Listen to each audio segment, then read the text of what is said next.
ഷിസോൺ റോയ് ഇന്ന് പ്രധാനമന്ത്രിയുമായുള്ള ചർച്ചയ്ക്കിടയിൽ പിമാരോട് പ്രധാനമന്ത്രി തന്നെ ആശങ്കപ്പെട്ടത് പുതിയ സിനിമകളൊക്കെ വന്നിട്ടുണ്ടോ, അത്തരത്തിലുള്ള ഒരു വൈകാരികത സൃഷ്ടിക്കാൻ നിങ്ങൾ കേരളക്കാർ ശ്രമിക്കുന്നുണ്ടോ എന്നുള്ളതാണ്. കേരളത്തിൻ്റെ ഗൂഢാലോചനയുണ്ടോ താങ്കളുടെ സിനിമയ്ക്ക് പിന്നിൽ? ഇത് തീർത്തും അടിസ്ഥാനരഹിതമാണ്. കാര്യം ഒന്നാലോചിക്കുക, ഞങ്ങൾ എത്രയോ വർഷം 4 വർഷത്തോളം കഷ്ടപ്പെട്ട് ബുദ്ധിമുട്ടി ഒരു സിനിമ എടുക്കുന്നു. തമിഴ്നാട്ടിലിരുന്ന ഏതോ ഒരു രാഷ്ട്രീയക്കാരൻ പറയുന്നു ഇതിൻ്റെ പിന്നിൽ കേരള ഗവൺമെൻറ് ആണെന്ന്. എന്തെങ്കിലും ഒരു ഇങ്ങനെയൊക്കെ ആരോപണം പരസ്യമായിട്ട് പറയുമ്പോൾ അതിനൊരു അടിസ്ഥാനം വേണ്ടേ? ഞങ്ങൾ ഈ ചിത്രം കഴിഞ്ഞിട്ട് ഇതിനൊരു ടാക്സ് ഫ്രീ കിട്ടണമെന്ന് പറഞ്ഞ് റിക്വസ്റ്റ് കൊടുത്തിട്ട് ആ ഫയൽ പോലും എവിടെ പോയെന്നറിയില്ല. ഇങ്ങനൊരു ഗൂഢാലോചന നടന്ന ഒരു പ്രോജക്റ്റ് ആണെങ്കിൽ കേരളത്തിൻ്റെ കഴിഞ്ഞ 10 വർഷം പ്രധാനമായും ചർച്ച ചെയ്തൊരു വിഷയമായിരുന്നു മുല്ലപ്പെരിയാർ. പുതിയ ഡാം പണിയുന്നത് കൊണ്ട് കേരളത്തിൻ്റെതായ ഗുണങ്ങളുണ്ട്. പുതിയ ഡാം മാത്രമല്ല, പുതിയ കരാർ എന്നതുകൂടി അതിനോടൊപ്പം കേരളത്തിലെ രാഷ്ട്രീയ നേതാക്കൾ എപ്പോഴും പറയുന്നതാണ്. അതുകൊണ്ടാണ് തമിഴ്നാട് സംശയിക്കുന്നത് ഇത്തരത്തിൽ ഒരു ജനകീയ പ്രശ്നമായി ഇത് വളർത്തുന്നതിന് വേണ്ടി, ആളുകളെ മൊബിലൈസ് ചെയ്യുന്നതിന് വേണ്ടി ഇങ്ങനെ ഒരു ശ്രമം നടന്നിട്ടുണ്ടാകുമോ എന്ന്. ഇത് തീർത്തും അടിസ്ഥാനരഹിതമാണ്. പിന്നെ ഒരു കലാസൃഷ്ടി എന്ന നിലയിൽ ഡാം 999 ഈ കഴിഞ്ഞ 21 ഭൂചലനം ഉണ്ടായിട്ടും ഇവിടെ അനക്കം വന്നില്ല. പക്ഷേ 22ാമത്തെ ഭൂചലനത്തോടുകൂടി ഡാം 999 പ്രവേശനം കൂടി ആയപ്പോൾ ഇവിടെ കംപ്ലീറ്റ് ചലനം വന്നിട്ടുണ്ടെങ്കിൽ ഈ ഒരു ചിത്രം കൊണ്ട് ഞങ്ങൾ എന്തുദ്ദേശിച്ചോ അത് നേടിയിട്ടുണ്ട്. കാര്യം ഇതൊരു തുടക്കം മാത്രമാണ്. ഇത് കേരളത്തിലും ഒരു മുല്ലപ്പെരിയാറിൽ നിന്ന് തുടങ്ങുന്നുണ്ടെങ്കിൽ ലോകത്തിൽ 4000-ഓളം ഇത്തരം ഡാമുകൾ പലയിടത്തുണ്ട്. ഈ ചിത്രം ഓരോ സ്ഥലത്തേക്ക് പോകുന്നതനുസരിച്ചിട്ട് പല സ്ഥലത്തും ചലനങ്ങളുണ്ടാവും. ഇത് കലാസൃഷ്ടിയുടെ ശക്തി അതാണ്.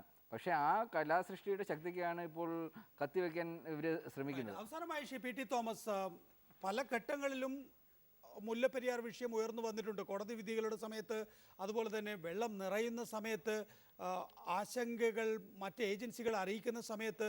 ഇപ്പോഴൊരു സിനിമ വരുന്നു.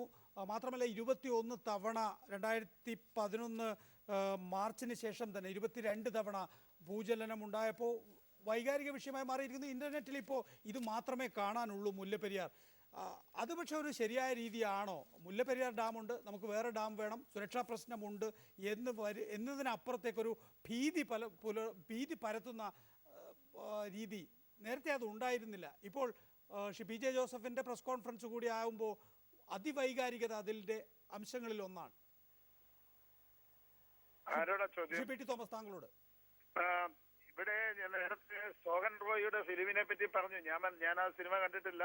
അതിന്റെ നിർമ്മാതാവും സംവിധായകനും ഒക്കെ അല്ലല്ലോ അതിന്റെ ആള് എന്ന നിലയിൽ അദ്ദേഹം പറയുന്നതാണ് യാഥാർത്ഥ്യമെങ്കിലും എന്റെ മനസ്സിലാക്കിയിടത്തോളം അതൊരു നാട്ടിൻപുറത്തെ ഒരു പ്രേമകഥ ആയിട്ട് വന്ന ഒരു സിനിമ ഈ പ്രത്യേക സാഹചര്യത്തിൽ അതിലൊരു ഡാം പൊട്ടുന്നുണ്ടാകുന്ന അപകടമൊക്കെ ഉണ്ടെങ്കിലും അതൊരു പ്രത്യേക സാഹചര്യത്തിൽ ഇന്ന് അതിനെതിരായി ഉയരുന്ന കാര്യങ്ങളിലൊന്നും വലിയ കാര്യമുണ്ടെന്ന് ഞാൻ വിചാരിക്കുന്നില്ല. ഏതായാലും കേരളം ഒരിക്കലും ഇതിനെ വികാരപരമായി സമീപിച്ചിട്ടില്ല. പി ജെ ജോസഫ് പോലും ഇന്ന് നടത്തിയ അദ്ദേഹത്തിന്റെ പ്രസ്താവന കുറെ പക്വമാകണമെന്നുള്ള അഭിപ്രായമാണ് വ്യക്തിപരമായി എന്നെ സംബന്ധിച്ചുള്ളത്. കാരണം പക്വത വിട്ട് പെരുമാറുന്ന ഒരു നിലപാട് കേരളത്തിന് തീർച്ചയായിട്ടും നല്ലതല്ല. കാരണം എന്താണെന്ന് ചോദിച്ചാൽ തമിഴ്നാട് വെള്ളത്തിന്റെ കാര്യത്തിൽ എന്നും വികാരപരമായി പ്രതികരിക്കുകയാണ്.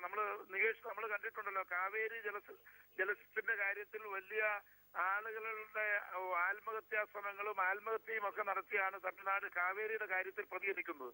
നമുക്കിവിടെ ഉണ്ടാവേണ്ടത്, പ്രത്യേകിച്ച് തമിഴ്നാട്ടിൽ അധിവസിക്കുന്ന ലക്ഷക്കണക്കിന് മലയാളികൾ, കേരളത്തിൽ അധിവസിക്കുന്ന ലക്ഷക്കണക്കിന് മലയാളികൾ മാത്രമല്ല, തമിഴ്നാട്ടിൽ വെള്ളം കിട്ടുന്നത് കൊണ്ട് നമുക്ക് പച്ചക്കറികളും അതുപോലുള്ള സാഹചര്യങ്ങളും ഒക്കെ കേരളത്തിലേക്ക് വരുന്നുണ്ട്.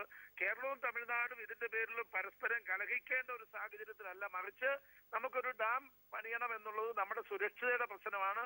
അതിലൊരു അണുവിട വിട്ടുവീഴ്ചയില്ലാതെ നമുക്ക് മുന്നോട്ട് പോകാൻ ഇല്ലാത്ത വിധത്തിൽ ഇപ്പോൾ അതിന്റെ ഒരു നിർബന്ധിത സാഹചര്യം തിരിഞ്ഞിട്ടുണ്ടോ? അതുകൊണ്ടാണോ പി ജെ ജോസഫ് ഇത്ര വൈകാരിക തലത്തിൽ പറയുന്നത്? വളരെ ചുരുക്കി. തീർച്ചയായും അടിയന്തരമായി ഡാം പണിയണമെന്ന കാര്യത്തിൽ യാതൊരു സന്ദേഹവും ഇല്ല. അതുകൊണ്ട് തന്നെയാണ് ബഹുമാനപ്പെട്ട മുഖ്യമന്ത്രി അടിയന്തരമായി സർവകക്ഷി യോഗം വിളിച്ചു കൂട്ടിയതും അതിനുശേഷം ക്യാബിനറ്റ് കൂടി വ്യക്തമായ ചില നിലപാടുകൾ സ്വീകരിച്ചിട്ടുള്ളത്. വളരെ നന്ദി പി ടി തോമസ്. ഒപ്പം തന്നെ സോഹൻ റോയ് ഈ വിഷയത്തിൽ സംസാരിച്ചതിനും.